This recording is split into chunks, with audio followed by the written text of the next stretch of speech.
Amendment to the constitution. अब ध्यान रखना कि संविधान का पार्ट 20 है ना, जिसको हम कभी कभी ऐसे लिखते हैं, हाँ, और जिसमें आर्टिकल 368 संविधान के संशोधन के बारे में बात करता है। ये बेसिक सा फैक्ट है। मतलब कि article 368 under part 20 is talking about the amendment to the constitution.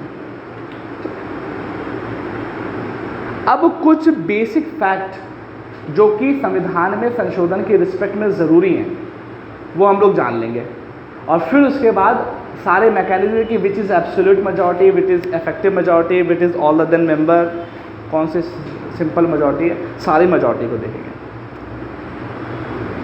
अब इसको जानने से पहले एक चीज़ देख लो कि संविधान में संशोधन का मतलब है क्या।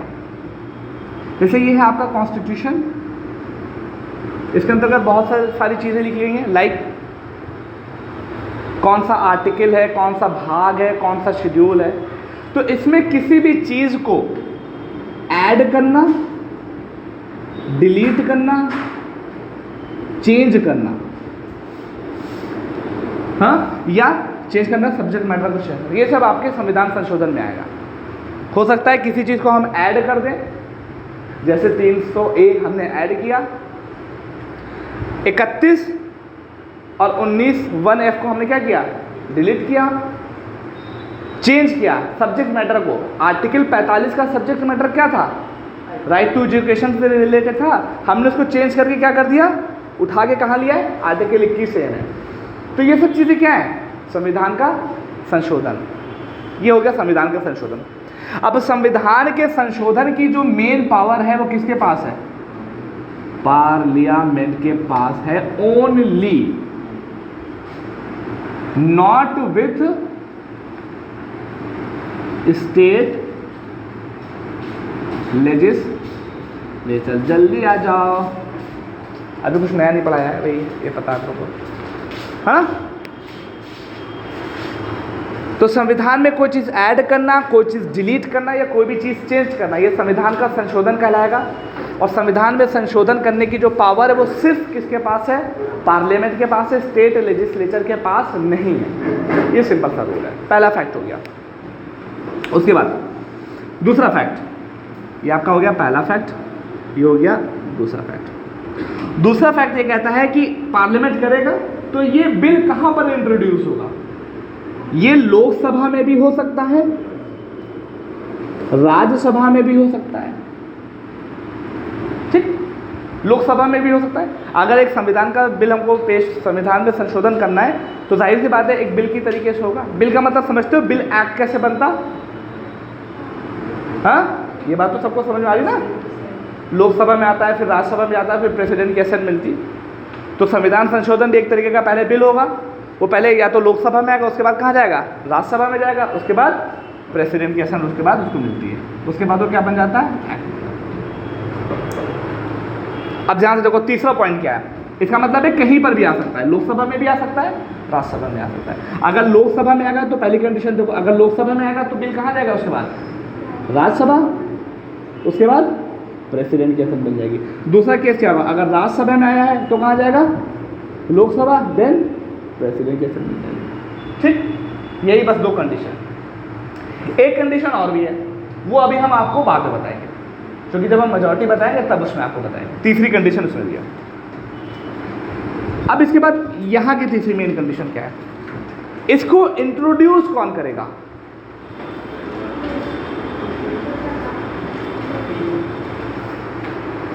इसको ये बिल जो है वो इंट्रोड्यूस कौन करेगा। अपोजिशन का पर्सन कर सकता है, यही मेन क्वेश्चन है, ये आपसे बनेंगे। क्या संविधान संशोधन का बिल कोई अपोजिशन लीडर कर सकता है या नहीं।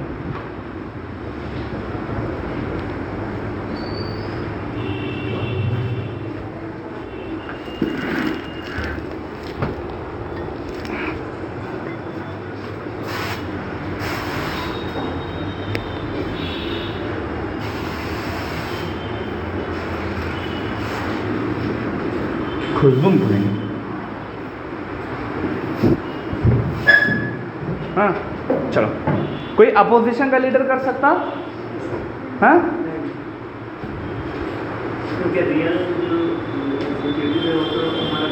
सोचो सोचो।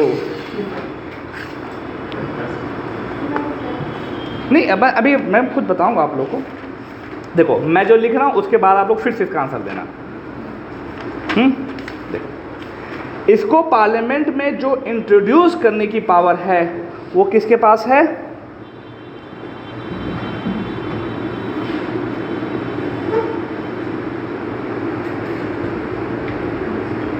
मिनिस्टर्स और प्राइवेट मेंबर्स को।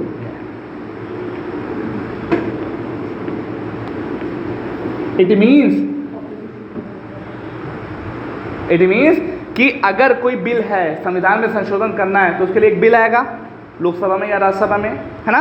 तो उसको कौन लेके आ सकता है? या तो मिनिस्टर लेके आ सकते हैं या तो प्राइवेट मेंबर लेके आते हैं। अब मिनिस्टर और प्राइवेट मेंबर में क्या फ़र्क है? और दोनों में एक सिमिलर पॉइंट है, देखो समझना है, बहुत इंपॉर्टेंट है। मिनिस्टर और प्राइवेट मेंबर में एक कॉमन चीज़ है, दोनों को क्या बोला जाता है? दोनों को एमपी बोला जाता है। क्यों? क्योंकि ये पार्लियामेंट के ही सदस्य है, मेंबर ऑफ पार्लियामेंट है, सांसद है। अब दोनों में एक डिफरेंस भी है। मिनिस्टर और प्राइवेट मेंबर में क्या डिफरेंस? देखो जैसे मान लो ये है आपकी लोकसभा, हाँ, इसमें अभी बीजेपी क्या है? रूलिंग पार्टी है? और अपोजिशन ये है, ये क्या है? अपोजिशन। अब इसमें मिनिस्टर किसको बोला जाता है? इस पूरी लोकसभा में, या मैं लोकसभा ना बोलो, पार्लियामेंट बोल लो। पार्लियामेंट में मिनिस्टर उनको बोला जाता है जो कि काउंसिल ऑफ मिनिस्टर के पार्ट होते हैं। सारे मेंबर जो काउंसिल ऑफ मिनिस्टर के पार्ट होंगे उनको हम लोग क्या बोलते हैं? मिनिस्टर। और काउंसिल ऑफ मिनिस्टर के जितने भी के अलावा जितने भी मेंबर हैं वो सब क्या है? प्राइवेट मेंबर है। Other than council of minister all member are called as private member. अब यहां पे ध्यान रखना, ये क्वेश्चन आ सकता है कि क्या प्राइवेट मेंबर में रूलिंग पार्टी के लोग आएंगे? डेफिनेटली। अरे भाई काउंसिल ऑफ मिनिस्टर में क्या है?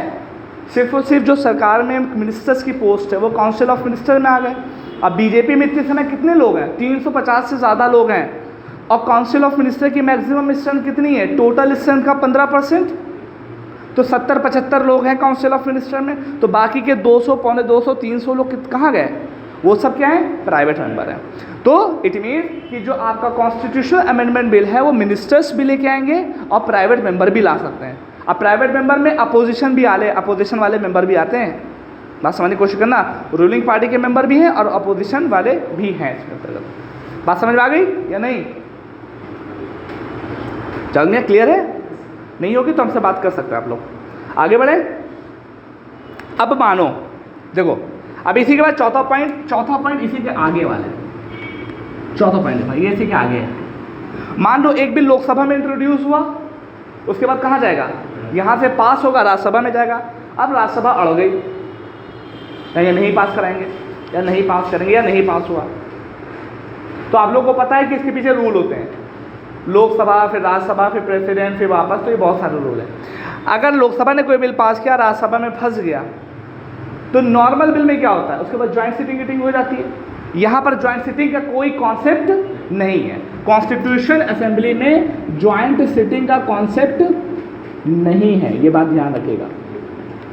इट मीन्स कि संविधान संशोधन वाला जो बिल होगा उसमें किसी भी तरह की संयुक्त बैठक, ज्वाइंट सिटिंग नहीं होती। संयुक्त बैठक कब होती है? जब लोकसभा राज्यसभा किसी मुद्दे को लेकर अड़ जाएं, तो उस प्रॉब्लम को सॉल्व करने के लिए ज्वाइंट सिटिंग होती है, जिसमें लोकसभा के कुछ मेंबर होते हैं, राज्यसभा के कुछ मेंबर होते हैं, है ना? आगे आ सकते हो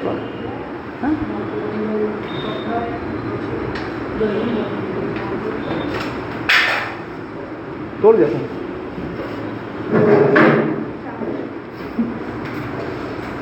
इज दैट क्लियर? है ना? अब आगे देखो।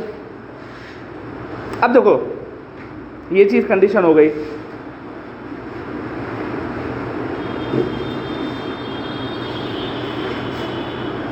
एक्चुअली क्या इसमें जो पॉइंट बड़े हैपहज़ार्ड मैनर में, उसको मैं क्रोनोलॉजिकल ऑर्डर में ला रहा हूँ ताकि उसके बाद डायरेक्ट मेजॉरिटी पे हम बात करें।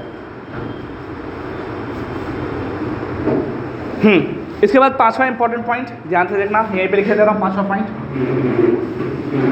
पांचवा पॉइंट क्या है देखना, अगर एक बिल लोकसभा से पास हुआ तो कहाँ जाएगा, राज्यसभा, राज्यसभा से पास हुआ तो प्रेसिडेंट। तो नॉर्मल कंडीशन में प्रेसिडेंट के पास बहुत सारी पावर होती है, लाइक वीटोज जिसको बोलते हैं, आगे पढ़ेंगे हम लोग कि उसके ऊपर अपनी रजामंदी दे देगा। तो ये जो बिल था, बिल जो लोकसभा में आया था वो क्या बन जाएगा, एक्ट। कभी कभी क्या होता है प्रेसिडेंट साहब वापस कर देते कि भैया फिर से देखो, बहुत सारी कंडीशन होती है। लेकिन कॉन्स्टिट्यूशन अमेंडमेंट बिल में ये कंडीशन मैंडेटरी है कि अगर प्रेसिडेंट के पास आया तो उनको अपनी एसेंट देना मैंडेटरी है, मैंडेटरी है, उनको अपनी रजामंदी देना। उसमें इफ एंड बट नहीं कर सकते आप, वीटो पावर इसमें जनरली यूज नहीं कर सकते। हाँ वीटो पावर ना, हाँ प्रेसिडेंट साहब के पास है, आपको मानना पड़ेगा। लोकसभा से पास हुआ, राज्यसभा गया, राज्यसभा से भी पास हो गया, प्रेसिडेंट के पास गया, तो प्रेसिडेंट को अपनी रिकमेंडेशन दे, मतलब कि एसेंट देना बाइंडिंग है। बार बार वाला प्रोसेस इस रिस्पेक्ट में नहीं है, क्योंकि वह संविधान में संशोधन जब लोकसभा मान रही है, राज्यसभा मान रही है, तो आप हो कौन, वैसे आप नाम मात्र के हो तो ज़्यादा इंपॉर्टेंट नहीं है। अब लेकिन एक कंडीशन यहाँ पे ये ध्यान रखना, ये 1971 से पहले नहीं था, ये हुआ है 1971 के बाद, और ये एक संविधान संशोधन के तहत हुआ है, जिसे को हम लोग 24वां संविधान संशोधन बोलते हैं। 24th कॉन्स्टिट्यूशनल अमेंडमेंट के बाद ये कंडीशन हुई है। देखिए जैसे होता क्या है कि कोई बिल आएगा, ये बिल होता है, हम लेके आए कागज़ का टुकड़ा, लोकसभा में आया, लोकसभा से पास हो गया, राज्यसभा में गया, राज्यसभा से पास हो गया, प्रेसिडेंट साहब के पास जाएगा। अब प्रेसिडेंट साहब के पास अगर कोई नॉर्मल बिल होता है तो उनके पास कई पावर होती है, उन पावर को हम लोग वीटो बोलते हैं, मतलब वापस भेज दो कि तुमने जो बनाया है वो गलत है। बहुत सारी हैं, 4 तरह की वीटो होती हैं, जिसमें 3 तरह की इंडिया में फॉलो की जाती है, वो अभी हम लोग की डिस्कशन नहीं है, हम लोग आगे बात करेंगे उस बारे में। लेकिन जो कॉन्स्टिट्यूशन अमेंडमेंट बिल होगा, क्योंकि बिल अलग अलग तरह के होते हैं, नॉर्मल बिल होता है, अलग अलग तरह के, तो जो संविधान संशोधन वाला बिल है, प्रेसिडेंट साहब के पास पहुंचेगा तो प्रेसिडेंट साहब को उस पर अपनी रजामंदी देना मैंडेटरी है, और ये बात 1971 से लागू होती है, 24वां संविधान संशोधन से पहले। इससे पहले ये सब चीज़ें उसमें नहीं थी, नॉर्मल पावर प्रेसिडेंट साहब के पास थी। Is that clear? नहीं, मैंडेटरी है, मानना ही पड़ेगा। और ये कब से हुआ है? 24 लगने दीजिए, हाँ कंडीशन ये लगने दीजिए। ऑल दो प्रेसिडेंट साहब कौन है, काउंसिल ऑफ मिनिस्टर के तहत काम करते हैं, रबर स्टैंप है, नथिंग एल्स। ठीक है, तो ये कुछ मेन इंपॉर्टेंट पॉइंट हैं जिसके आधार पर आपके संविधान संशोधन के बारे में बात की गई। अब आता है मेन मुद्दा। ज्वाइंट सिटिंग का मतलब होता है कि जैसे कोई एक बिल है, वो लोकसभा में आया, लोकसभा से पास हो गया, राज्यसभा में गया, राज्यसभा वालों ने अड़ंगा लगा दिया कि हम इस बिल को नहीं पास करेंगे। या दूसरी कंडीशन, राज्यसभा में आया, पास हो गया, लोकसभा में गया, लोकसभा ने अड़ंगा लगा दिया। या किसी भी तरीके से कोई एक बिल के ऊपर दोनों हाउस आपस में भिड़ जाए, तब क्या होगा, वो बिल पास होगा, नहीं पास होगा। तो इस प्रॉब्लम को सॉल्व करने के लिए एक नया कॉन्सेप्ट है जिसको हम लोग संयुक्त बैठक या ज्वाइंट सिटिंग बोलते हैं। ज्वाइंट सिटिंग में क्या होता है, कुछ लोग लोकसभा से आते हैं, कुछ लोग राज्यसभा से आते हैं, और इसको जो चेयर करते हैं वो लोकसभा के स्पीकर करते हैं। तो पॉसिबिलिटी ये होती है कि यहाँ पर जो लोकसभा की जो बातें हैं वो मानी जाएंगी, क्योंकि मेजॉरिटी में यहाँ पर लोकसभा के मेंबर आ रहे होते हैं। तो किसी भी बिल के ऊपर टसल को ख़त्म करने के लिए between Lok Sabha and Rajya Sabha joint sitting का कॉन्सेप्ट है, लेकिन कॉन्स्टिट्यूशनल अमेंडमेंट बिल में ये सी चीज़ें नहीं। Is that clear? आगे बढ़े। देखो अब मेन मुद्दा आता है, अब जो मेन स्टार्टिंग, ये सब हो गया ना, इसको मिटाया दे रहा हूँ, आगे बढ़ो। अब इसके बाद मेन मुद्दा है,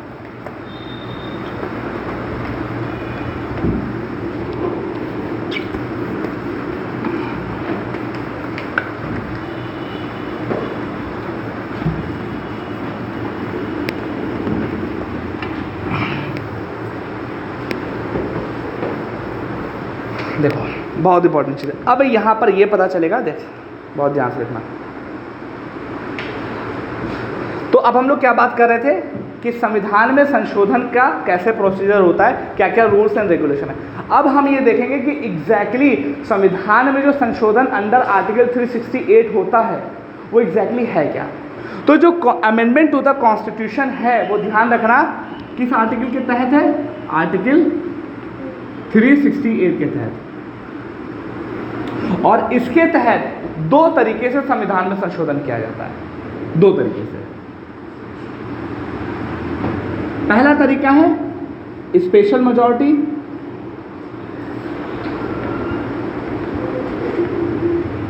और दूसरा तरीका है special majority plus 50% states concern. ठीक है, ये दो कंडीशन है। इट मीन्स कि संविधान में जो संशोधन है वो दो तरीके से किया जा सकता है। अब एक चीज पॉइंट यहाँ पे बहुत इंपॉर्टेंट पॉइंट है जो आप लोगों के लिए जानना बहुत जरूरी है। संविधान में संशोधन सिर्फ इनके द्वारा ही नहीं किया जाता, एक तरीका और भी होता है, वो होता है simple majority.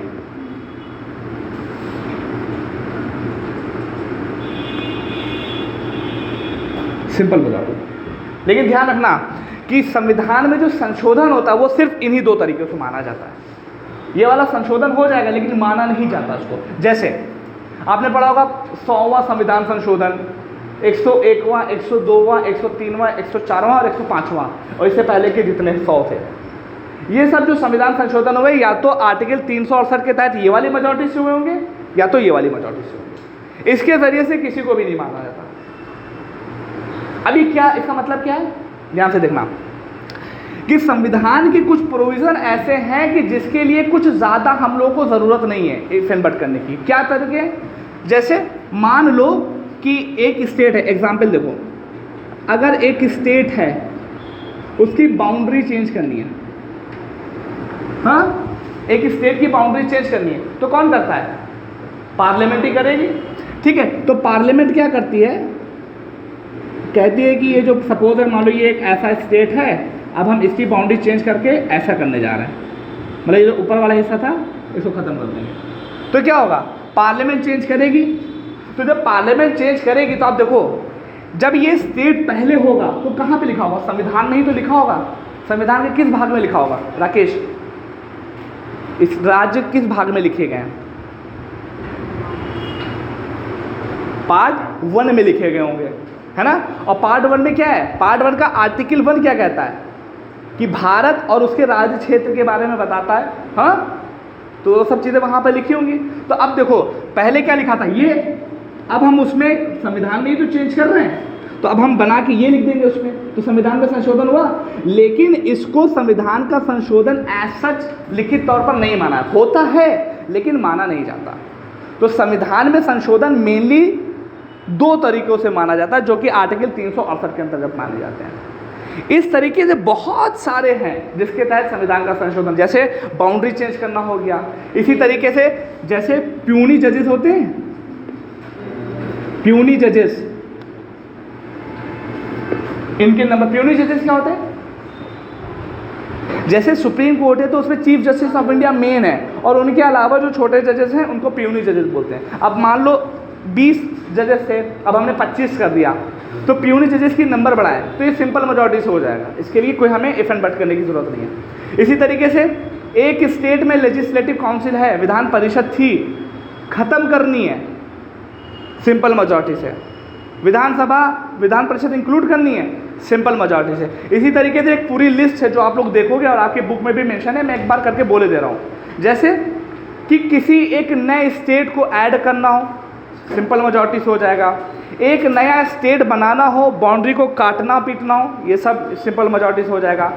Legislative council, Vidhan Parishad को इंक्लूड करना हो, ये भी सिंपल मेजॉरिटी से। दूसरी शेड्यूल में क्या है, सैलरी, पैसा पहले आता ना, सैलरीज कम ज़्यादा करनी हो, सिंपल मेजॉरिटी से हो जाएगा।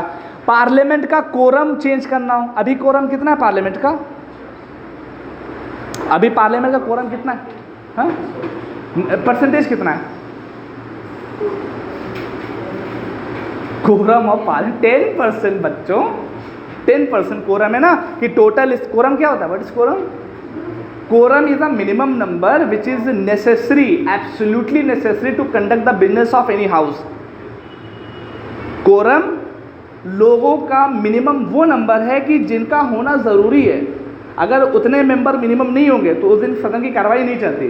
जैसे लोकसभा में कितने लोग हैं? 543 हैं। 543 का 10% कितना हो गया? 54, 54.5 हुआ है। लेकिन आदमी को आधा काट के थोड़ी ना लेंगे, तो 55 लिख दिया। तो मिनिमम 55 लोग होने चाहिए। अब यहाँ पे क्वेश्चन बनता है, इंक्लूडिंग स्पीकर या एक्सक्लूडिंग स्पीकर? ये बताना, कमेंट बॉक्स में इसका मेंशन करना है। चलो, इसके बाद और भी कई प्रोविज़न है, जैसे सैलरीज, पार्लियामेंट वालों की सैलरीज कम करना, ज़्यादा करना, पार्लियामेंट का प्रोसीजर में चेंज करना, इसी तरह के झौवा भर से हैं। पार्लियामेंट में जो रूल्स है, प्रोसीजर चल रहे हैं कि 0 हाउस, 0 आवर, क्वेश्चन आवर, ये सब चीज़ों को ऊपर नीचे करना। जैसे पार्लियामेंट में कर नहीं दिया, 0 आवर गायब कर दिया था, है? तो कैसे हुआ था? स्पेशल मेजॉरिटी से होता, धुआं हो जाती सरकार की, क्योंकि इतना टफ प्रोसेस है। तो ये सब चीज़ें सिंपल मेजॉरिटी से की जाती है। इसकी वजह से संविधान में संशोधन होता है, लेकिन उसको संविधान में संशोधन माना नहीं जाता। संविधान में संशोधन माना किसको जाता है? आर्टिकल 368 के तहत। और आर्टिकल 368 के तहत 2 तरीके हैं। हाँ, अब 2 तरीके कौन है उसके बारे में बात करेंगे। बुक से इसके बारे में पढ़ लेना, 17-18 तरीके हैं सिंपल मेजॉरिटी वाले, वो अब देख लेना। अब हम फोकस करते हैं सिंपल मेजॉरिटी के ऊपर।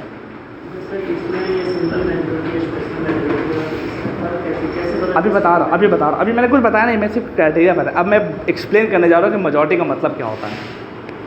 बहुत तगड़ा कॉन्सेप्ट है, मज़ा आ जाएगा एकदम। रेडी करें?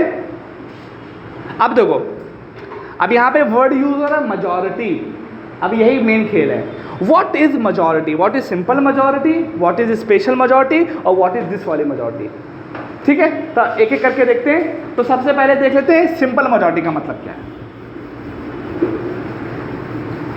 सिंपल मेजॉरिटी का मतलब क्या है, ध्यान से देखना। प्रेजेंट एंड वोटिंग का 50% प्लस 1। अब देखो क्या है, जैसे मानो, देखो ध्यान से देखना, आज कितनी तारीख है? 30 अगस्त। 30 अगस्त को मान लो लोकसभा में एक बिल पेश हुआ और कह दिया, उस बिल में बोला गया कि जो वो यूपी है, यूपी के 4 हिस्से होने जा रहे हैं। ये बिल है, यूपी के 4 हिस्से होने जा रहे हैं। हाँ, तो अब बताओ किस मेजॉरिटी से होगा? सिंपल मेजॉरिटी से होगा। तो अब आज के दिन में लोकसभा में बिल इंट्रोड्यूस हुआ, तो सिंपल मेजॉरिटी का रूल क्या है कि जितने लोग प्रेजेंट हैं और उसमें से कितने लोग वोटिंग कर रहे हैं, उनका 50% मान ले लो। मान लो आज लोकसभा में टोटल जो लोग आए 400 लोग आए। टोटल है कितने? 543। आए कितने? 400 लोग आए। अब 400 लोग कितने हो गए? इनको बोल देंगे प्रेजेंट। हाँ, लेकिन इनमें से 40 लोगों ने कह दिया कि हम वोटिंग ही नहीं करेंगे, वोटिंग नहीं करेंगे। तो वोटिंग करने वाले कितने हो गए? 360। तो उसको क्या बोलेंगे? प्रेजेंट एंड वोटिंग कितने हो गए? 360। और क्या कह रहा है? प्रेजेंट एंड वोटिंग का 50% प्लस 1। अब इसका 50% निकालो, कितना हो गया? 180 का 50% प्लस 1, तो 360 का 50% कितना हो गया? 180, और ये प्लस 1, तो मतलब 181। इट मीन्स कि ये जो 400 लोग आए थे, इसमें से प्रेजेंट एंड वोटिंग कितने? 360। इन लोगों में से अगर मात्र 181 लोगों ने कह दिया हाँ यूपी का बंटवारा हो जाना चाहिए, वोटिंग कर दी, हाँ बंटवारा उसका हो जाएगा। ये नॉर्मल सा present and voting simple majority होती है। बात समझ आ रही है? यहाँ पे कितने लोग मौजूद थे? 400 लोग। कितने लोगों ने कहा हम नहीं वोटिंग करेंगे? 40। कितने लोग बचे जो कह रहे हैं कि प्रेजेंट भी है और वोट भी कर रहे हैं? 360। रूल क्या कहता है? प्रेजेंट एंड वोटिंग का 50% प्लस 1, प्रेजेंट एंड वोटिंग का 50% प्लस 1, तो 360। अब इतना तो गुणा भाग कर लो यार, है ना, हम डायरेक्ट लिख रहे हैं। 360 का 50% कितना हुआ? 180, और प्लस 1, मतलब कि अगर 181 लोगों ने कह दिया कि ये जो बिल आ रहा है ये सही है, तो वो लोकसभा से पास मान लिया जाएगा। उसके बाद बिल कहाँ जाएगा? राज्यसभा आ जाएगा। राज्यसभा में भी यही कंडीशन होगी। अब राज्यसभा में राज्यसभा के अकॉर्डिंग होगी। राज्यसभा में टोटल मेंबर कितने? 245, 200 जो भी लोग हों। मान लो उस दिन कितने लोग आए? मान लो 200 लोग आ गए। हाँ, अब 200 लोगों में से फिर 40 लोगों ने कह दिया कि नहीं करेंगे। अब यहाँ 40 मान लो तो कहेंगे सर 40 ही क्यों हुआ, 20 ले लो। 20 लोगों ने कहा कि वोटिंग नहीं करेंगे, हैं, तो परसेंटेज वोटिंग कितना हो गया, 180 का 50% प्लस 1, 180 का 50% कितना हो गया, 90 प्लस 1 91। इट मीन्स अगर राज्यसभा में 91 लोगों ने कह दिया कि हाँ हम इनको नहीं करेंगे तो वो चीज़ें पास हो जाएंगी। क्या हुआ, मुंडी नहीं आ रही हमारी, नीचे नहीं आ रहा, ठीक है, बस इतना ही है, आपके ऊपर ही लिखेंगे। बात समझ में आ रही है? तो लोकसभा से पास हो गया। लोकसभा में कितने की ज़रूरत, 181 की। राज्यसभा में कितने की ज़रूरत, 91 की। अब कहाँ जाएगा, राष्ट्रपति जी के पास, प्रेसिडेंट साहब के पास गया। अब प्रेसिडेंट साहब के पास पहुंचेगा, वो क्या करेंगे, या तो कहेंगे हाँ या तो कहेंगे ना। अगर ना तो अलग चीज़ है। अभी सिंपल मेजॉरिटी है, इसमें चीज़ें चेंज हो सकती हैं। हाँ, ध्यान रखना, इसमें देख लो कॉन्स्टिट्यूशन अमेंडमेंट में की बात हो रही कि उसमें चेंजेस नहीं कर सकते, वो 368 वाले के तहत है, सिंपल वाले में नहीं। अब प्रेसिडेंट साहब के पास पावर है, इधर गो विथ दिस प्रोसेस और नॉट। बात समझ में आ रही है सिंपल का? अभी ये इजी है वाले ना, उनसे मजा आएगा अभी बहुत, थोड़ा उसमें कैलकुलेशन है, थोड़ा मैथ तैयार रखना। बात समझ में आ गई? सिंपल का क्या काउंटर उठेगा। अब आगे बढ़े। अब देखो, अब इसको मिटा दो और अब आओ मज़ेदार वाली चीज़ में। लिखा ना, लिखा ना, लिख लो, चलो ठीक, छोड़ दिया मैं, छोड़ दिया। चलो आओ, अब आते हैं आर्टिकल 368 के तहत दो तरह की मेजॉरिटी पे, सिंपल मेजॉरिटी, स्पेशल मेजॉरिटी और स्पेशल मेजॉरिटी प्लस 50% स्टेटिंग। पहले इस वाले को देखते हैं। देखो, अब अगर एक बिल इस मेजॉरिटी से पेश करना है तो वहां पर दो कंडीशन होंगी। पहली कंडीशन, बहुत ध्यान से देखना, पहली कंडीशन ये होगी कि टोटल स्ट्रेंथ का 50% प्लस 1, और दूसरी कंडीशन होगी प्रेजेंट एंड वोटिंग का 2/3। ये नॉर्मल सी कंडीशन है। अब इसको थोड़ा सा प्रैक्टिकल एस्पेक्ट में देखो, लिखने से ज़्यादा प्रैक्टिकल एस्पेक्ट में देखो। देखो होगा क्या। अब एक चीज़ यहाँ पे इसको समझने से पहले ये समझ लेना कि इस वाले से कौन कौन सी चीज़ें अमेंडमेंट की जाती हैं। देख लो, मैं यहाँ बता दे रहा हूँ इस वाले से कौन कौन सी चीज़ें अमेंड की जाती हैं। पहली चीज़, आपके अगर फंडामेंटल राइट में चेंजेस करने होंगे तो इस वाली मेजॉरिटी से होगा। डीपीएसपी में चेंज करना होगा तो इस वाली से ही होगा। और हर वो चीज़ जो कि पहले उसमें था सिंपल मेजॉरिटी के जरिए से और जो इस वाले के जरिए से बचेगी, जैसे कुछ चीज़ें अब इसमें आएंगी, कुछ चीज़ें सिंपल वाली में थी, अब जो चीज़ उसके जरिए से बच गई वो सारी चीज़ें हो जाएंगी। All other provision which is not the part of list 1 and list 3। List 1 क्या है, सिंपल मेजॉरिटी वाले 16-17, वो भी स्पेशल मेजॉरिटी से नहीं होंगे, और इसके अंतर्गत जो पाए जा रहे हैं वो भी स्पेशल मेजॉरिटी से। जो इनके और इनके अलावा बचे हुए होंगे वो सारे इससे होंगे। और कौन कौन से, फंडामेंटल राइट भी इसी से है, डीपीएसपी भी है, और वो बचे हुए जितने प्रोविजन है वो सब इसी से ही होंगे। पहली लिस्ट क्या थी, सिंपल मेजॉरिटी वाली। स्पेशल मेजॉरिटी वाले में 7-8 प्रोविजन है। तो जो पहले लिस्ट में और लास्ट थर्ड वाली लिस्ट में जो इसके अलावा जो बचे हैं वो सब इसी मेजॉरिटी से होते हैं। अब वो कौन से, वो अलग अलग का खेल है। Is that clear? अब देखो, अब इनका तरीका क्या है, मैं नीचे वाला मिटाने दे रहा हूँ, है ना, क्योंकि लिखने की ज़रूरत पड़ेगी। अब यहाँ पे देखो खेल है पूरा।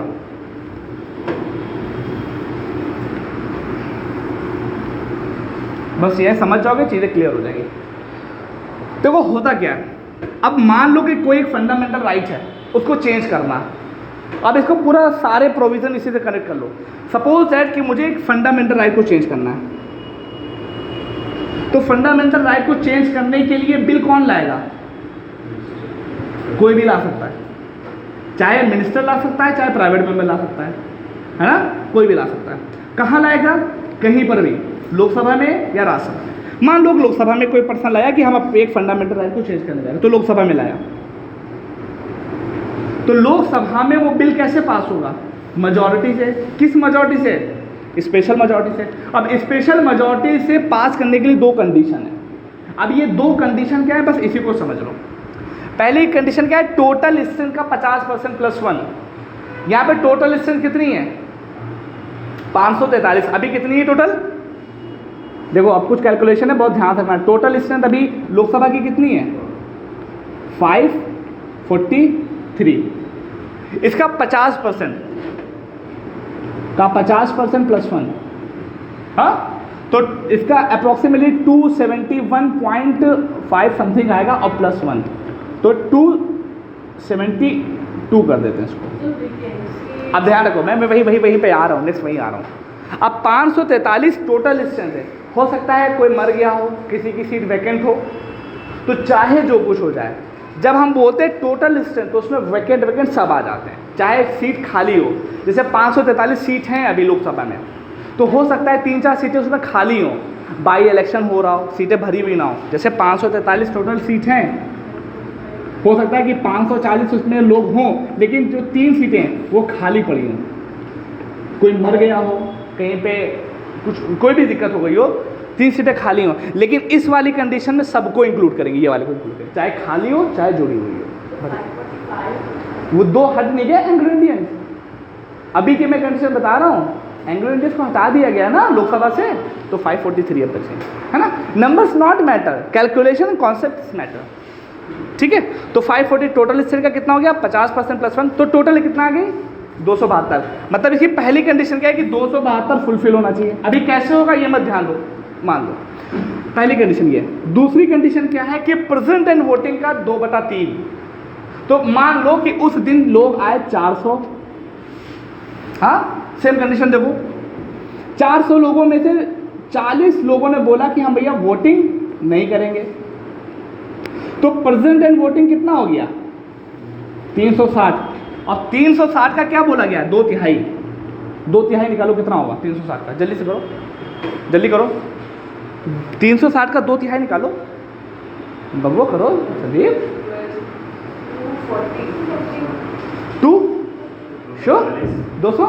240 आया, कितना हुआ? 240। इट मीन्स कि अगर एक फंडामेंटल राइट को चेंज करना है तो उसके लिए पहली कंडीशन क्या है? 272 तो होने ही चाहिए। लेकिन इसकी दूसरी कंडीशन क्या है कि जितने लोग प्रेजेंट एंड वोटिंग है वो भी कंडीशन होनी चाहिए। बात समझ में? एक ही वक्त में पालन होगा। अभी देखिए कैसे होगा। पहले क्या कह रहा है? टोटल स्ट्रेंथ का 272 होना चाहिए। प्रेजेंट एंड वोटिंग कितना आया? 240। 2/3 तो चलो ये कंडीशन हो रही है। क्या 240 272 को फुलफिल कर रहा है? नहीं, bill reject. Present and voting कितना आया? 240। 272 को फुलफिल कर रहा है? नहीं। बहुत ध्यान रखना, प्रेजेंट एंड वोटिंग 2/3 जितना भी है उसके लिए कंडीशन है कि इस वाले को वो जरूर फॉलो करे। अब मान लो दूसरी, ये पहली सिचुएशन थी, इस केस में बिल पास नहीं हुआ। अब एक दूसरी सिचुएशन लो, मान लो दूसरी कंडीशन है 500 लोग आए, हाँ, अभी ध्यान से देखना, 500 लोग आए और 500 लोगों में से फिर 40 लोगों ने कह दिया, 40 ना फिर 60 कर दो, 60 लोग आए। अब कितने बचे present and voting? Present and voting कितने बचे? 440 बचे। अब 440 का 2/3 निकालो, कितना होगा? 440 का 2/3 निकालो, जल्दी से कैलकुलेशन, क्विक फास्ट।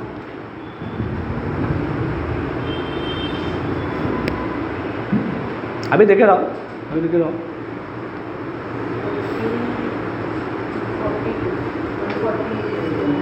आराम से कर लो। मैथ आ गई, सी साइड भी है हम लोगों की।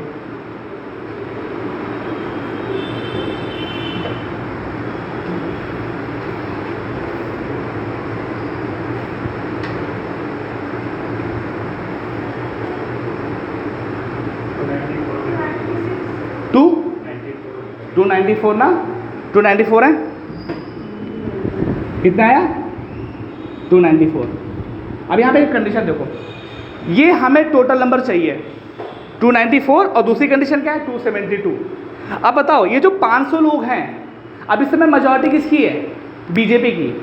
तो मान लो बीजेपी के कितने लोग हैं टोटल? 300 से ज़्यादा हैं। अब ये जो 500 लोग आए थे, बहुत ध्यान से देखना, बहुत इंपॉर्टेंट कंडीशन है।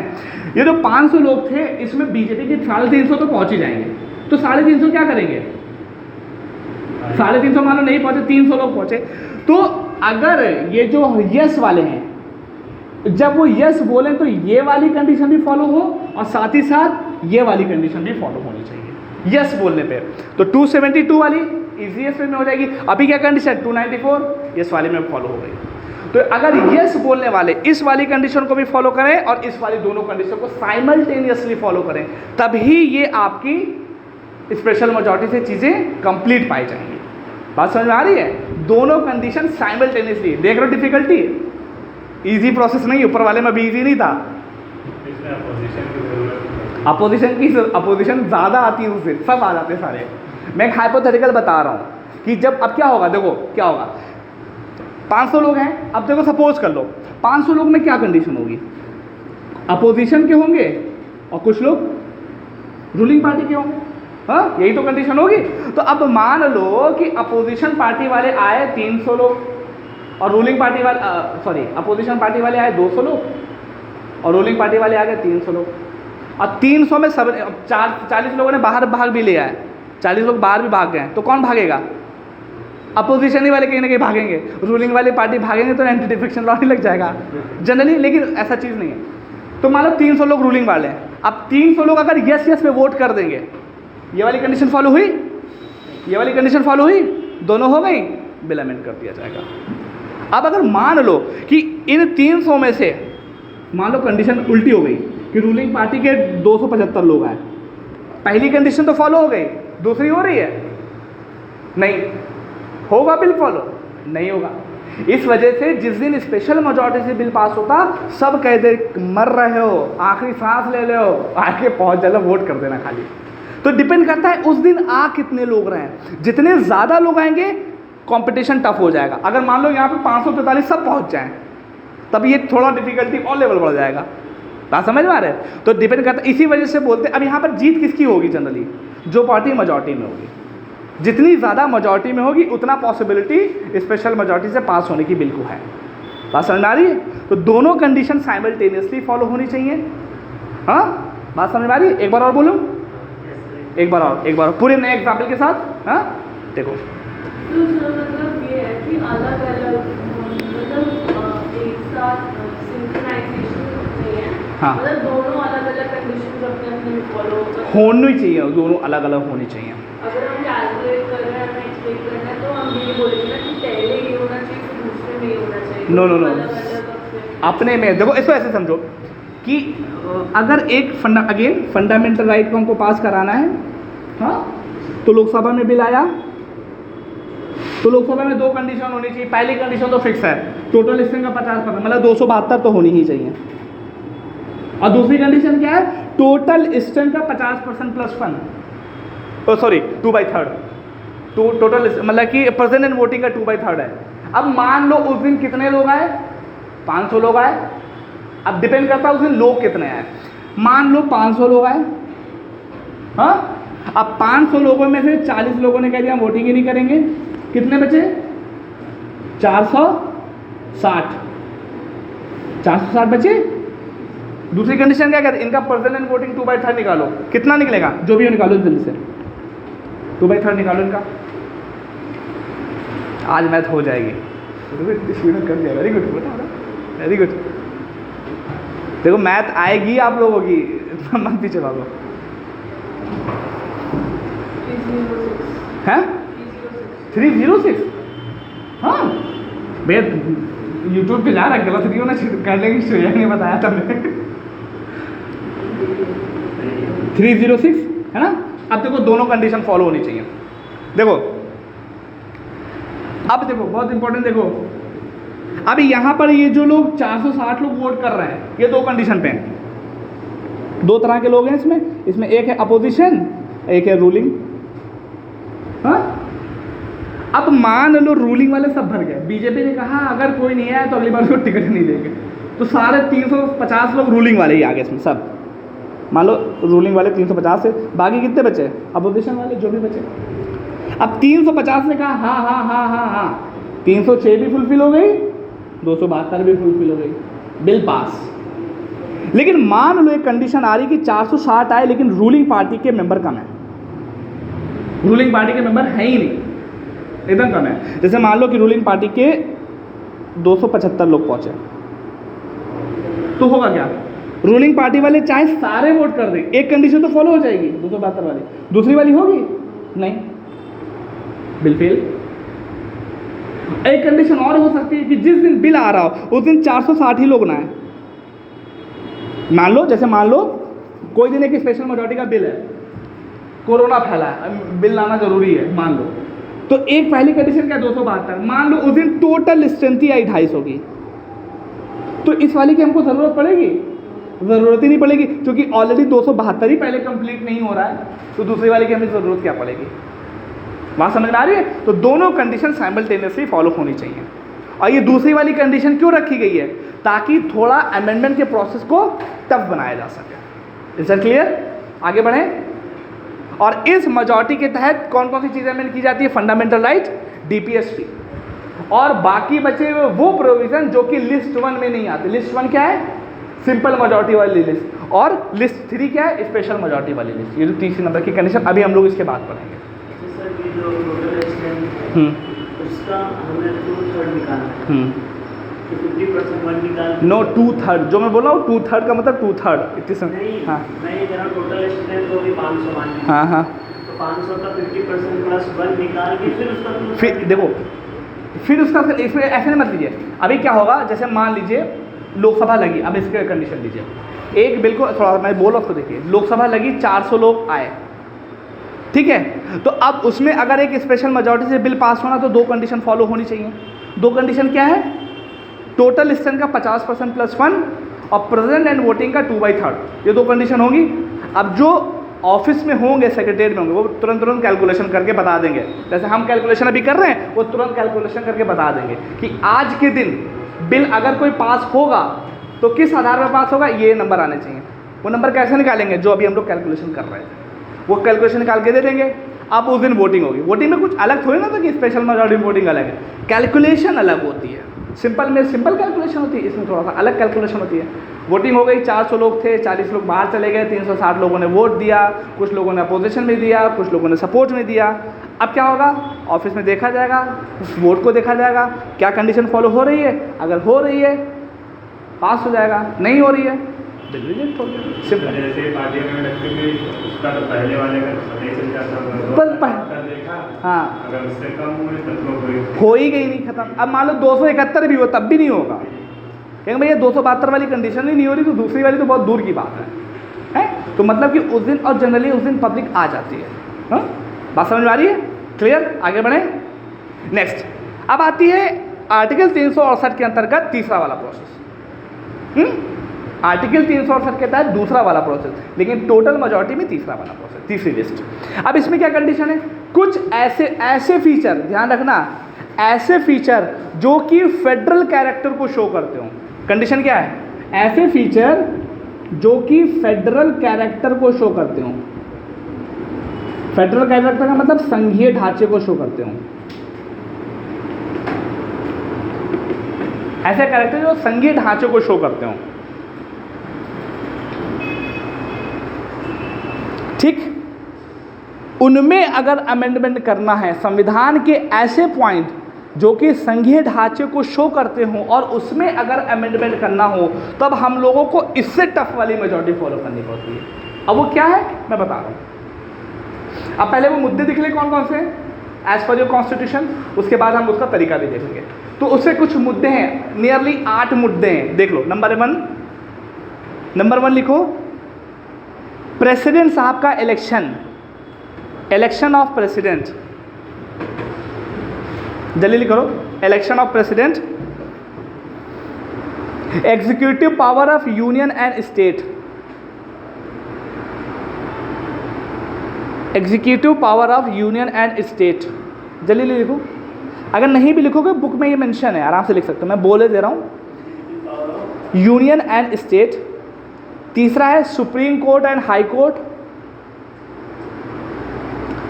चौथा है legislative power between centre and state.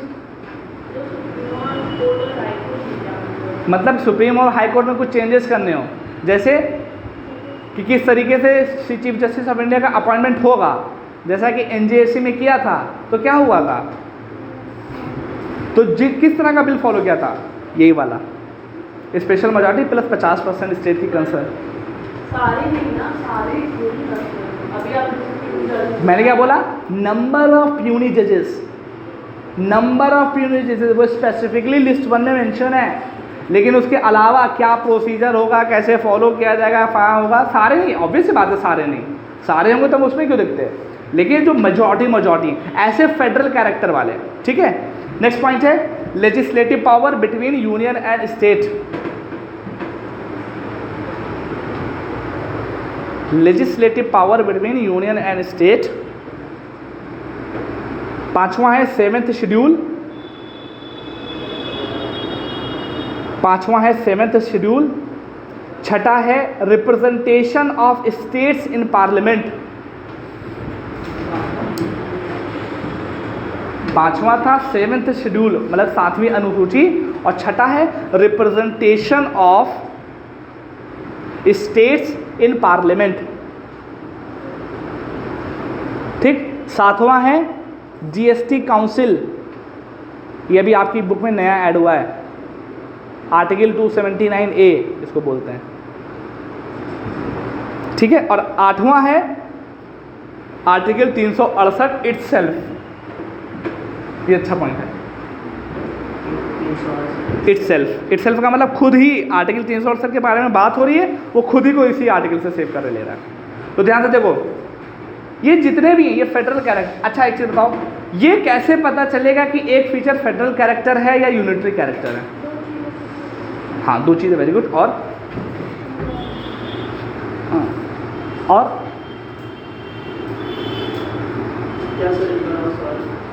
ये कैसे पता चलेगा कि संविधान का कोई फीचर फेडरल कैरेक्टर का है या यूनिटरी कैरेक्टर का है? मतलब संघीय ढांचे को शो करता है या एकात्मक ढांचे को शो करता है? पावर डिवीज़न करना कहीं ना कहीं वो फेडरल का फीचर है, पावर डिवीज़न नहीं होना यूनिटरी का फीचर है। हाँ ये है, लेकिन अगर मान लो मैं जैसे मैं बोल दूँ रिटन कॉन्स्टिट्यूशन किसका फीचर है? कैसे?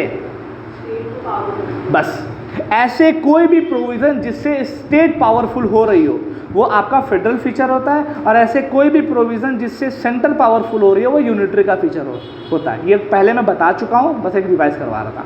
तो ऐसे कोई भी फीचर जो फेडरल कैरेक्टर के हों उसमें चेंजेस करना। अब जैसे देखो इसमें पहला प्रोविज़न क्या है, पहला प्रोविज़न लिखा हुआ है प्रेसिडेंट साहब का इलेक्शन। अब प्रेसिडेंट साहब का इलेक्शन फेडरल फीचर है, कैसे? प्रेसिडेंट साहब के इलेक्शन में कौन कौन पार्टिसिपेट करता?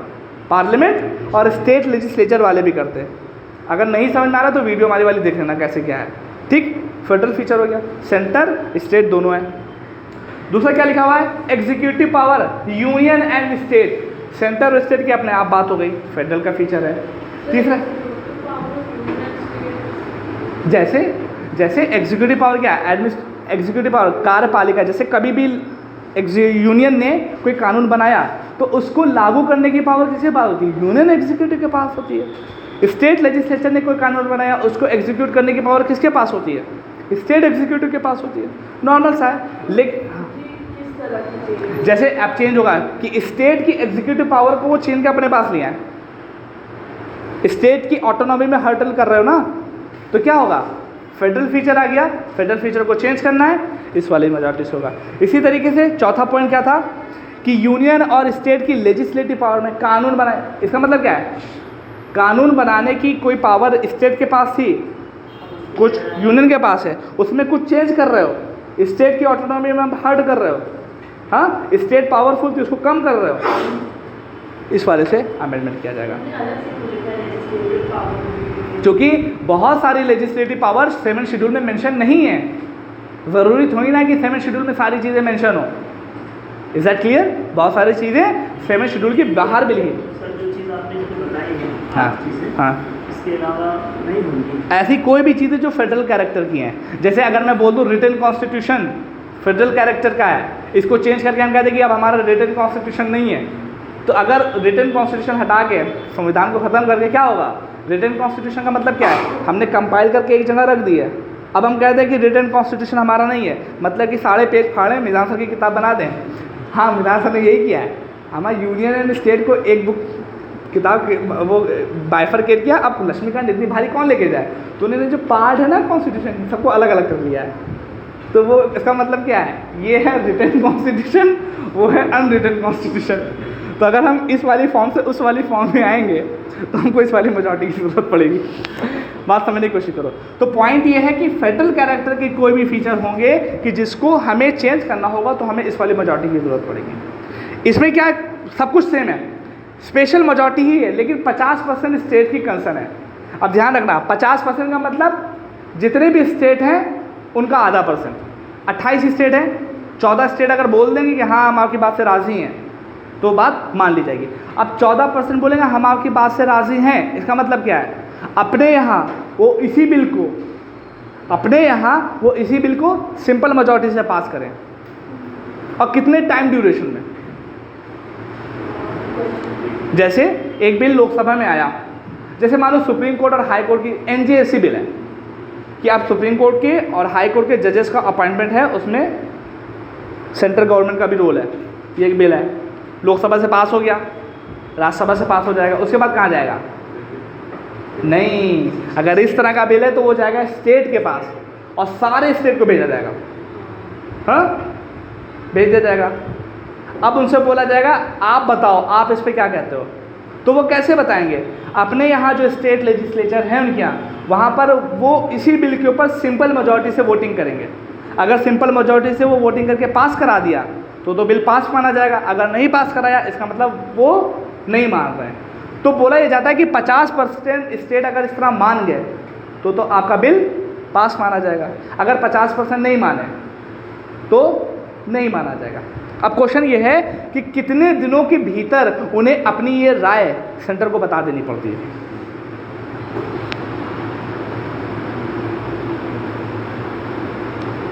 हिला दिया ना, हिला दिया ना। 3 महीने, 2 बोल दो 1 साल तक कहीं ना कहीं तो फंस ही जाएगा, और मुझे पक्का पता सब लोग बोल दोगे तब भी नहीं आएगा। आप बोलो। 14 दिन का कुछ है? There is no any time limit. वो जो 14 दिन का कुछ है ना सर, मतलब फिर अपने पास काफी रख के रहने दो। As per your constitution there is no limit, there is no time obligation. अब 28 स्टेट है अभी, मान लो सपोज कर लिया, हाँ नहीं होगा तो बिल पास नहीं होगा। इससे क्या होता है, 14 ने भेज दिया तो अपने पास बस 14 सब थोड़ी ना मुरहे होते हैं। अब सब मुरहे थोड़ी ना होते, कुछ ना कुछ तो बात ही कर देंगे। तो 14 लोग जनरली कर देते हैं, वहाँ से पास हो गया। अब वहाँ से पास होने के बाद किसके पास जाएगा, प्रेसिडेंट के पास। अब प्रेसिडेंट से क्या करेंगे, मान लो भैया तो मानना ही पड़ेगा है। 24वें संविधान संशोधन के आधार पर महीना बहुत खतरनाक थी यार, मिलने का मन करता है कभी उनसे, इनका आकर तो मरना ही पड़ेगा उसके लिए। तो इज दैट क्लियर, सिंपल, खत्म। मेजॉरिटी में कोई इशू नहीं, इशू है ना। अभी तो ये सिंपल मेजॉरिटी हो गई, स्पेशल मेजॉरिटी हो गई, स्पेशल मेजॉरिटी प्लस 50% स्टेट की कंसर्न सारी हो गई। अब कुछ जगह 2-3 मेजॉरिटी और है। सम अदर प्रोविजन, कुछ संविधान के प्रोविज़न ऐसे दिए गए, कुछ संविधान के प्रोविज़न ऐसे हैं कि जिसके ज़रिए संविधान में संशोधन नहीं किया जा रहा, लेकिन हम मेजॉरिटी पढ़ रहे हैं तो कोशिश कर रहे हैं कि जितनी और मेजॉरिटी उसको भी देख लें। जैसे देखो, हाँ मतलब कि इस देखो शेड्यूल 7 में चीज़ें स्पेसिफिकली मेंशन है। अब मान लो सपोज हाइपोथेटिकल सिचुएशन, कोरोना काल आ गया। अब कोरोना काल में जनरली क्या होगा कि चीज़ें हम लोग 7 शेड्यूल के अकॉर्डिंग ही वर्क करेंगे, लेकिन कोई अनसर्टेन सिचुएशन ऐसी आ गई ना है जिसके बारे में संविधान में भी हमने नहीं लिखा था। अब उसके ऊपर इमरजेंसी में कानून बनाना है स्टेट लेजिस्लेचर को, तो कैसे बनाएगी, सिंपल सा। अब जैसे सपोज है पंचायती राज इंस्टीट्यूशन में 29 तरह के सब्जेक्ट हैं। कितने तरह के? 29 तरह के। 29 तरह के अगर सब्जेक्ट है तो क्या 29 सब्जेक्ट 7 शेड्यूल में मेंशन है? नहीं। कितने मेंशन है? सिर्फ लिखा हुआ है पंचायती राज इंस्टीट्यूशन की रिस्पेक्ट में, सारे तो मेंशन नहीं है। तो जो बाकी के बच्चे हैं उसमें कौन लॉ बनाता है? State legislature. अगर उसमें भी कुछ चेंजेस करने होंगे तो आपको इस तरह का चीज़ें पास करनी पड़ेगी। तो डिपेंड करता है, 7 शेड्यूल में तो है ही है, लेकिन इसके अलावा वो प्रोविज़न जो कि 7 शेड्यूल में नहीं है लेकिन जिसके ऊपर स्टेट लेजिस्लेचर कानून बनाती है, उसमें किसी तरह का चेंजेस होगा तो हमको इसी वाली मेजॉरिटी की ज़रूरत पड़ेगी। बहुत सारे निकल सकते हैं। यस,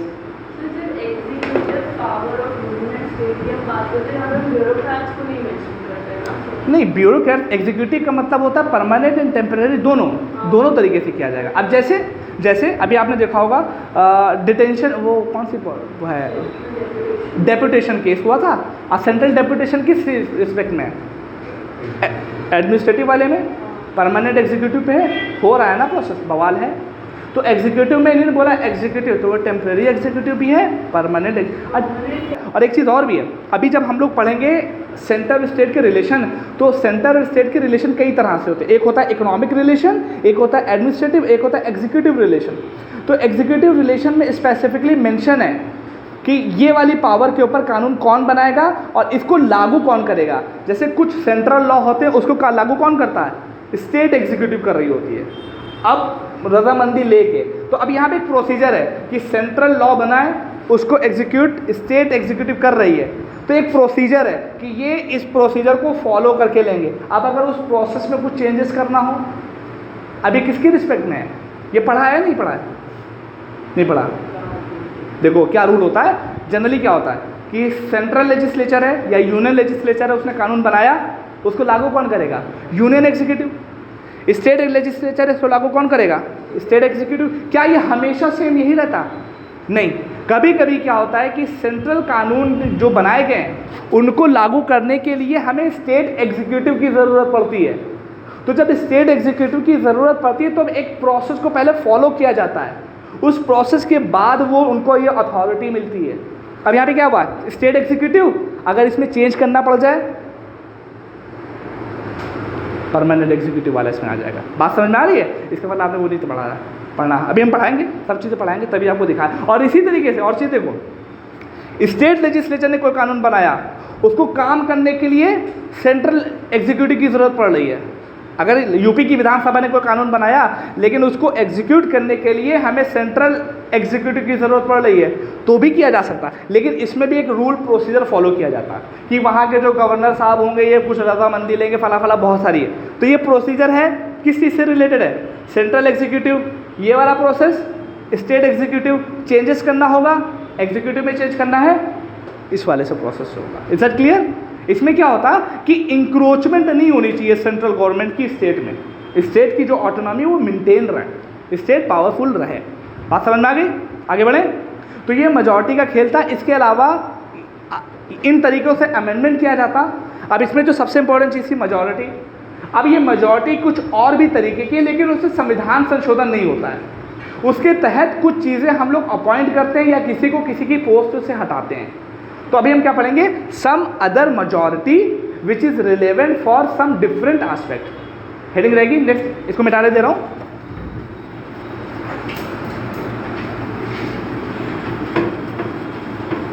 हेडिंग रहेगी सम अदर मेजॉरिटी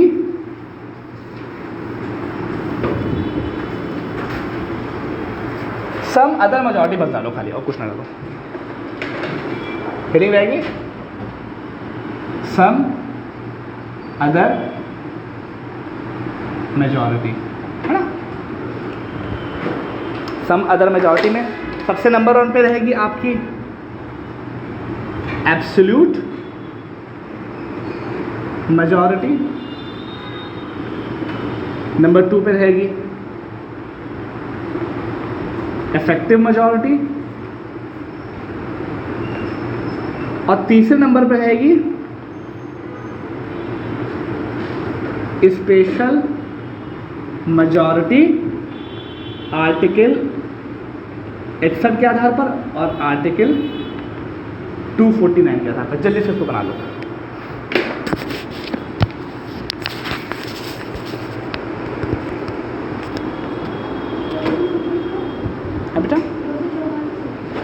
249। मेजॉरिटी आ गया। हाँ, स्पेशल मेजॉरिटी अलग अलग तरीके की, जो मैंने उस समय बताया वो 368 के तहत है, और उससे क्या किया जाता है, संविधान का संशोधन।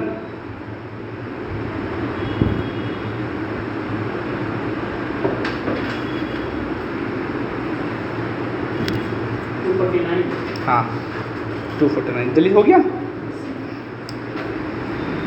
अब देखो भैया, सबसे पहले क्या बात आ रही है, एब्सोल्यूट मेजॉरिटी की।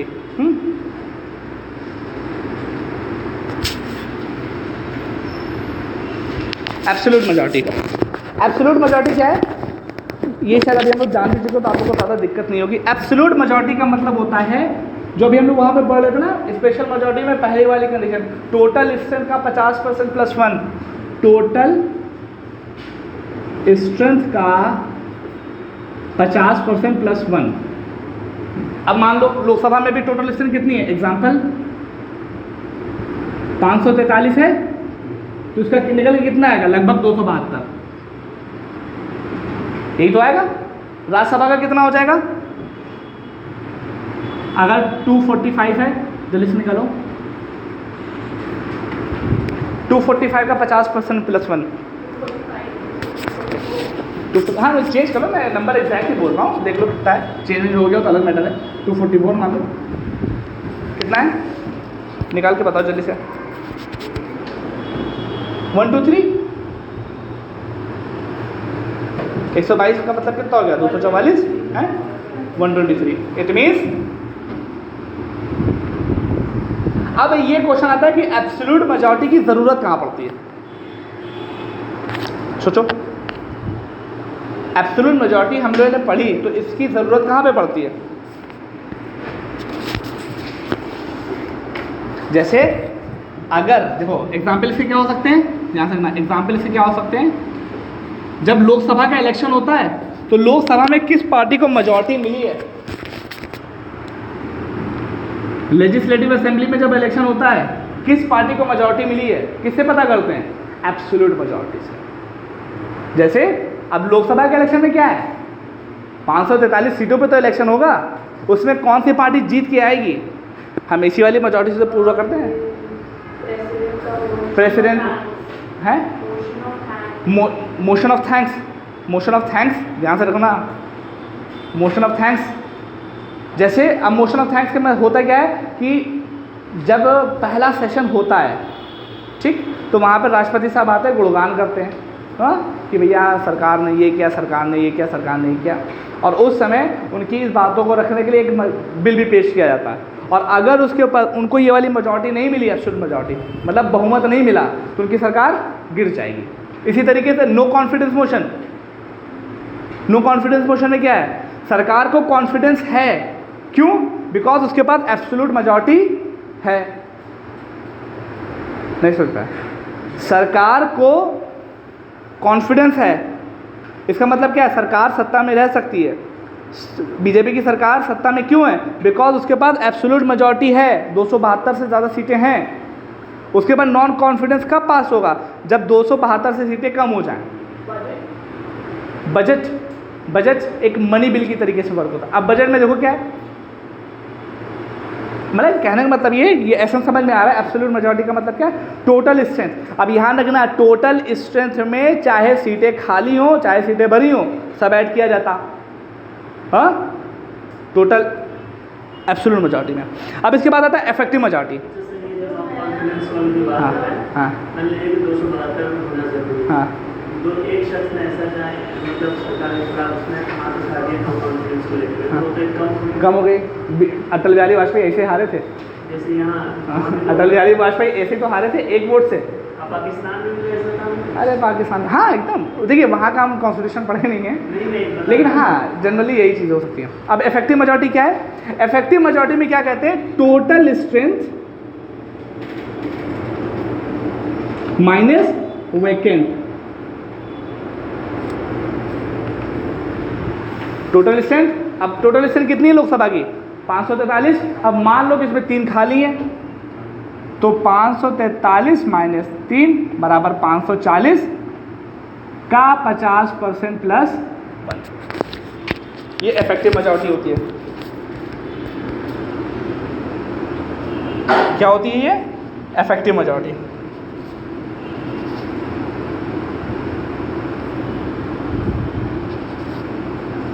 ठीक, अब इस इफेक्टिव मेजॉरिटी को संविधान में एक पर्टिकुलर नाम से जाना जाता है। मैंने आप लोगों को बताया था, संविधान में इफेक्टिव मेजॉरिटी नहीं लिखा हुआ है, संविधान में एब्सोल्यूट मेजॉरिटी नहीं लिखा हुआ है। एब्सोल्यूट मेजॉरिटी की लिखा होता है टोटल लिस्टन का 50% प्लस 1। इफेक्टिव मेजॉरिटी में लिखा होता है all the then members.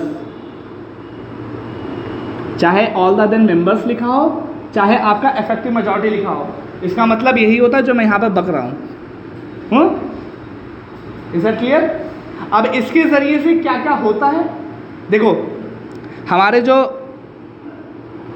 Local वाले रबर स्टैंप होते हैं, वाइस प्रेसिडेंट साहब, वाइस प्रेसिडेंट साहब को अगर उनकी पोस्ट से हटाना है इफेक्टिव मेजॉरिटी से होगा।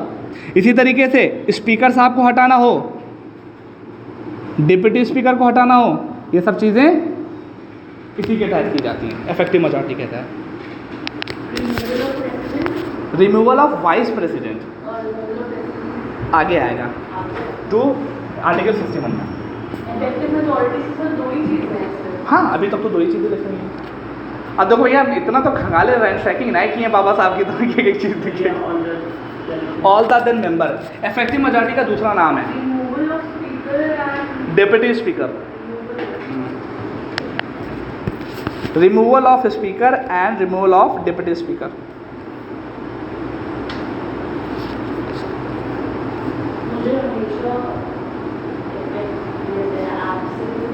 अब नहीं होना चाहिए, अब नहीं होना चाहिए, नहीं तो बेइज्जती हमारी हो जाएगी।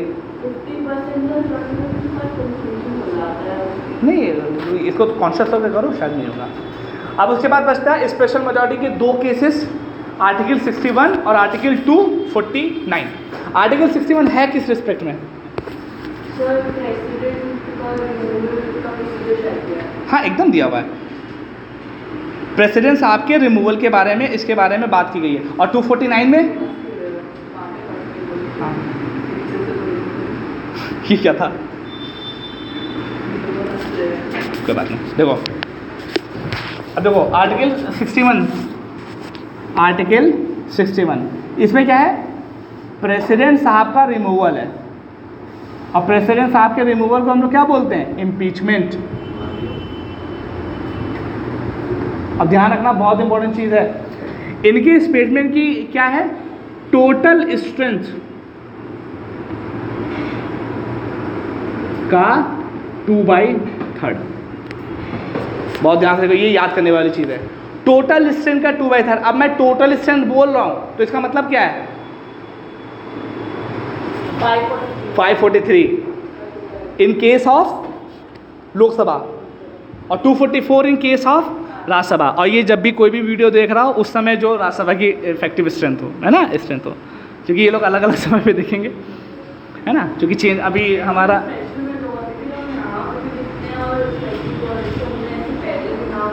हाँ, तो मैं बता, अलग अलग आर्टिकल में अलग अलग तरीके से बोली गई है। तो हम अगर इसे डिफाइन करें तो बोलेंगे, अगर इनकी स्पेसिफिकली बात करें तो बोलेंगे स्पेशल मेजॉरिटी बाय आर्टिकल 61। हाँ, ये आप सही बोले, तभी तो हमने अलग अलग करके लिख दिया। अभी एक बार हर जगह लिख देंगे और जल्दी से लिख लो। 2/3 member of total strength of the house. अब हमको जल्दी से बताओ, लोकसभा के लिए कितनी होगी और राज्यसभा के लिए कितनी होगी? जल्दी से काउंट करके बताओ। फिर मैथ। लोकसभा अगर 543 हो तो कितनी होगी?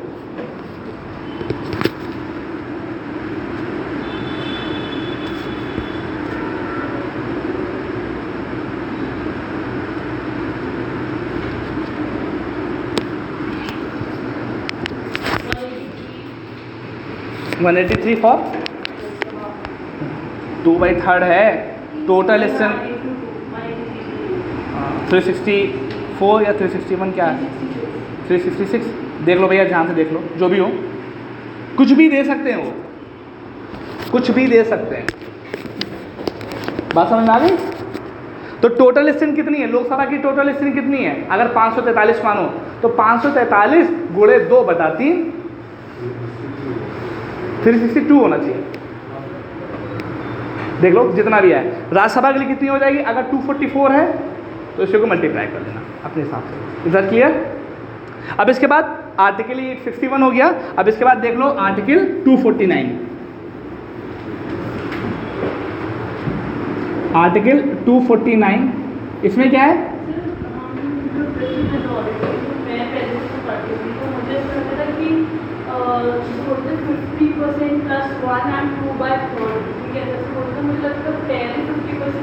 ना बबुआ ना, नहीं यार, मेरे को लगा कुछ और हो रहा है। देखो 249 इसमें कौन सी मेजॉरिटी है? प्रेजेंट एंड वोटिंग का 2/3। हाँ, और इसके जरिए होता क्या है, ये जब स्टेट लिस्ट के ऊपर पार्लियामेंट चाहे कि कानून बनाए तो इसके लिए राज्यसभा अपने यहाँ एक रेजोल्यूशन पास करती है, और उस रेजोल्यूशन में राज्यसभा के लिए कंडीशन क्या है कि जितने लोग उस दिन राज्यसभा में आए हों उनका प्रेजेंट ऑन वोटिंग का 2/3 लोग अगर वोट कर देंगे तो पार्लियामेंट के पास से पावर आ जाएगी कि स्टेट लिस्ट के ऊपर वो कानून बना दें। राज्यसभा में होता है ये प्रोसेस, और ये राज्यसभा की स्पेसिफिक पावर है जो लोकसभा के पास नहीं है। जैसे जनरली क्या होता है, स्टेट लिस्ट के ऊपर स्टेट कानून बनाती है, यूनियन लिस्ट पे यूनियन कानून बनाती है, लेकिन कुछ कंडीशन ऐसी होती हैं कि जिसमें स्टेट लिस्ट के ऊपर यूनियन कानून बना सकती है। पहली कंडीशन नेशनल इमरजेंसी, दूसरी कंडीशन स्टेट इमरजेंसी, तीसरी कंडीशन फाइनेंशियल इमरजेंसी में भी हो सकता है। चौथी कंडीशन क्या है कि 2 या 2 से ज़्यादा स्टेट आपस में आके कह दें कि भैया अब हमसे नहीं हो रहा, तुम हमारे के ऊपर कानून बना दो। और पांचवी कंडीशन क्या है कि अगर राज्यसभा अपने यहाँ जितने लोग आए हैं और उसमें से कितने लोग वोटिंग भी कर रहे हैं, प्रेजेंट एंड वोटिंग है, उनका 2/3 मेजॉरिटी के साथ एक बिल पास कर दे। कौन? राज्यसभा। जब ये पास हो जाएगा तो पार्लियामेंट ये एम्पावर हो जाएगी कि स्टेट के ऊपर कानून बना दे। आगे और फिर पढ़ेंगे। Is that clear? बात समझ में आ गई? राज्यसभा पासिंग स्पेशल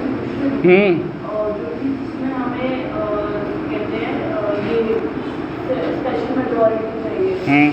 वो मतलब जब राज्यसभा लेके आएगी उसमें हमें 2/3 प्रेसिडेंट वोटिंग का चाहिए और बस पास करेगा। फिर उसके बाद ये पावर आ जाएगी पार्लियामेंट के पास कि स्टेट लिस्ट के ऊपर वो कानून बना सकती है। अभी हम लोग कंडीशन पढ़ेंगे। तो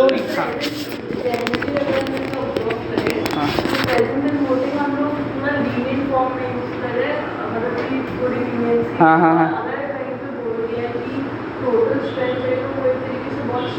स्ट्रिक्ट रूल है, एकदम है। अब देखो सिचुएशन कभी भी आ सकती है कि स्टेट के ऊपर पार्लियामेंट कानून बनाए, नॉर्मल सी सिचुएशन है, लीनियंट वे में हो रहा है। लेकिन जब कुछ टफ काम करना होता है तो हम लोग स्पेशल मेजॉरिटी की टफ वाली फॉलो करते हैं। अब देखो जैसे क्या होगा, इसकी क्रोनोलॉजी होगी। स्पेशल मेजॉरिटी 249 वाली ईजी है, स्पेशल मेजॉरिटी 61 वाली थोड़ी उससे टफ है, स्पेशल मेजॉरिटी 368 का पहला केस उससे ज़्यादा टफ है, स्पेशल मेजॉरिटी 368 का दूसरा वाला केस सबसे ज़्यादा टफ है क्रोनोलॉजिकल ऑर्डर पे। तो आपसे क्वेश्चन किसी भी तरीके से पूछे जा सकते हैं and you have to be ready for it. Is that clear? काम खत्म? सर ये स्पेशल मेजॉरिटी में मैं थोड़ा सा कंफ्यूज। बताएं अभी बताएं। टोटल स्ट्रेंथ आपने बताया कि 50% प्लस 1। हाँ और फिर प्रेजेंट एंड वोटिंग वाला आपने बताया। हाँ मान लीजिए कि लोकसभा में 543 हाँ ठीक है। उसका 50% अगर हम निकालते हैं तो 272 आ गया। हाँ 272 ठीक है। 272 अब तो ये तो हो गया। हाँ 272 हो गया। अब इसका जो थर्ड निकालना है तो अब जैसे 272 जो लोग मौजूद हैं उसका तो मतलब बस आप यही भी कन्फ्यूज कर, आप 272 काउंट कर। देखिए एक बार हम और बता दें, नहीं देखिए बहुत समझने की कोशिश करिएगा। बंद कर दो इसको, बस हो गया काम, इसको बंद कर दीजिए क्योंकि वीडियो ज़्यादा ना, चूँकि यहाँ पे कंटेंट हो गया सब।